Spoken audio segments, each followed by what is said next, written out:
Border guard বাংলাদেশের যশোর ও Rangpur রিজিয়নের reason commander এবং ভারতের সীমান্তরক্ষী বাহিনী বর্ডার সিকিউরিটি ফোর্সের সাউথ বেঙ্গল, নর্থ বেঙ্গল ও গৌহাটি ফ্রন্টিয়ারের ফ্রন্টিয়ার আইজি পর্যায়ে 4 দিনব্যাপী সীমান্ত সম্মেলন শুরু হয়েছে। শনিবার দুপুরে ভারতের কলকাতায় শুরু হয় এই সম্মেলন। আগামী 25 জুন যৌথ আলোচনার দলিল স্বাক্ষরের মধ্য দিয়ে এই সম্মেলন শেষ হবে। বিজিবির Jessore reason commander brigadier general Shamim আহমেদের নেতৃত্বে 12 সদস্যের বাংলাদেশ প্রতিনিধি দল এই সম্মেলনে অংশগ্রহণ করছেন।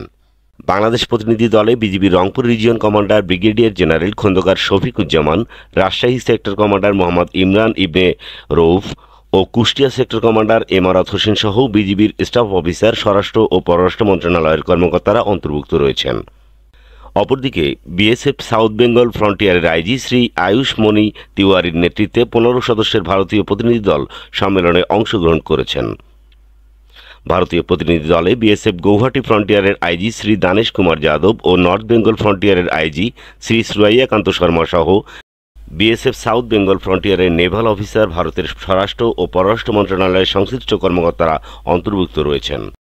4 দিনব্যাপী এই সম্মেলনে সীমান্ত হত্যা নিরসন, অবৈধ অনুপ্রবেশ রোধ এবং মাদক, স্বর্ণ ও অস্ত্র চোরাচালান রোধ সহ বিভিন্ন আন্তঃসীমান্ত অপরাধ দমনে সমন্বিত সীমান্ত ব্যবস্থাপনা পরিকল্পনা কার্যকর বাস্তবায়ন, দুদেশের সীমান্তরক্ষী বাহিনীর মধ্যে বিদ্যমান পারস্পরিক সৌহার্দ্যপূর্ণ সম্পর্ক ও আস্থা বৃদ্ধি এবং দ্বিপাক্ষিক সম্পর্ক উন্নয়ন ও পারস্পরিক স্বার্থ সংশ্লিষ্ট বিভিন্ন বিষয় নিয়ে আলোচনা হবে।